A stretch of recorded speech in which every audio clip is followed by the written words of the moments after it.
I'm going to show you how you can customize your own sneakers from A to Z using products from SneakArts, which is a professional paint brand based in France. And before you begin painting, you will need an idea first. My idea was to create a pair of Bad Bunny sneakers, and while you can freestyle without making a sketch first, I personally prefer creating a digital mockup using Procreate. This allows me to experiment with different ideas and determine the direction I want to take while I'm painting. The first thing you want to do is prepare your shoe, and we're going to use the deglazer by applying it on a cotton pad and then rubbing it on the places where you're going to paint. What it does is removing the factory finish of the shoe, leaving a clean surface. This way the paint will adhere to the shoe, and it's also a very crucial step in making your customs everlasting.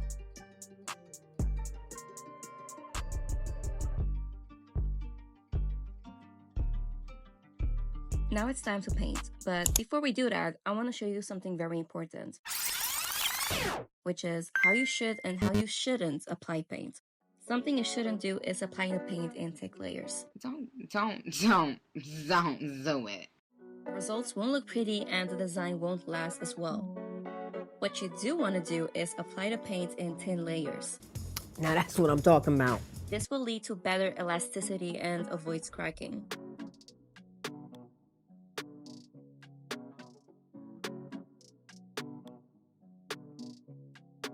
You won't have the perfect coverage in 1 or 2 coats, which is why it's important to work in layers. Another fantastic tip I would like to share is using masking tape. For this step, you will need a precision knife, and my favorite one is from SneakArts. Simply tape the masking tape over the area where you will be applying the paint and carefully cut it out, just like I'm doing right here.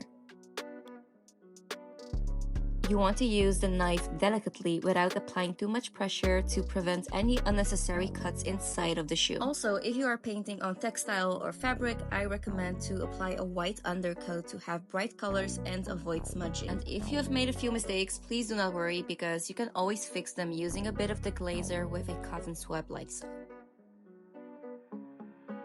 Now I am on to painting the purple parts of the sneakers, and I am using a glass to mix all of the colors instead of a painting palette. The reason why is because I intend to use the exact same color I am mixing now and dilute it with water later so I can use it for the fabric parts of the shoe. And once again, always make sure that you are applying thin layers. Feel free to use masking tape in the same way I showed earlier. Just make sure you're not working with too many layers.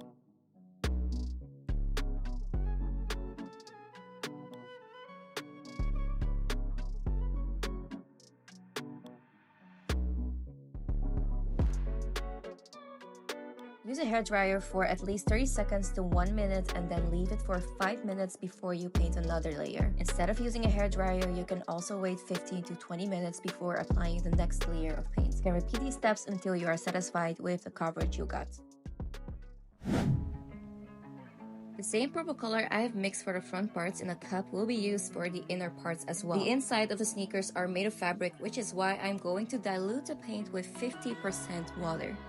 The color might be a bit different, so I added a little bit of purple and black so that the inside parts of the sneakers will match with the front parts. Right now, I'm using a wool applicator to paint the insoles of the shoe during this process.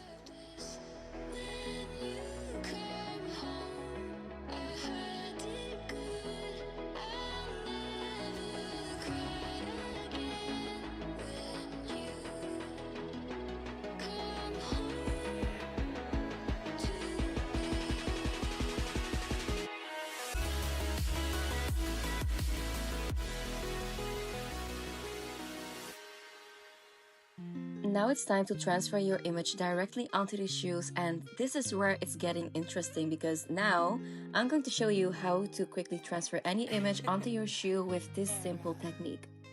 Any kind of transfer paper will do, but if your transfer paper looks like mine, make sure you are drawing on the blue side of the paper. Make sure that you have measured how big you want your image to be, and personally I always draw my images free-handed.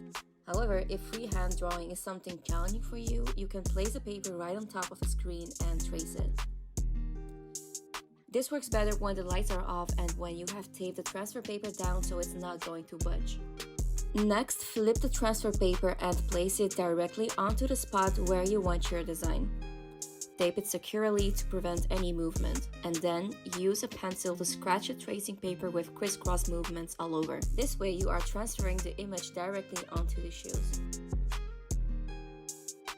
Keep in mind that it's not going to be perfect, and this serves as a guide for getting your image onto the shoes. And as you can see, I had to draw some parts myself because the leather didn't grasp the tracing paper in certain areas.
Next up, I want to paint this logo on the front parts of the shoe in the same color but a little bit lighter.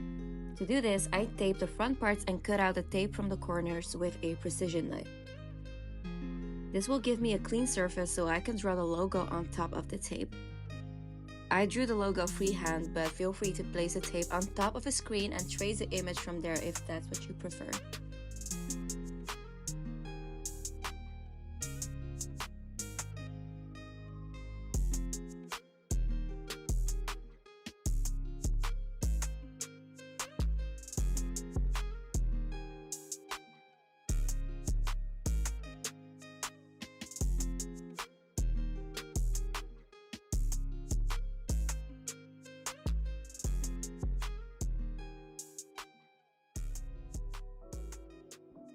Once the customization is complete, it is time to varnish the paint to protect the colors over time or change the final finish into matte, satin, or gloss. One coat is sufficient, but I always prefer to apply 2 coats for extra protection.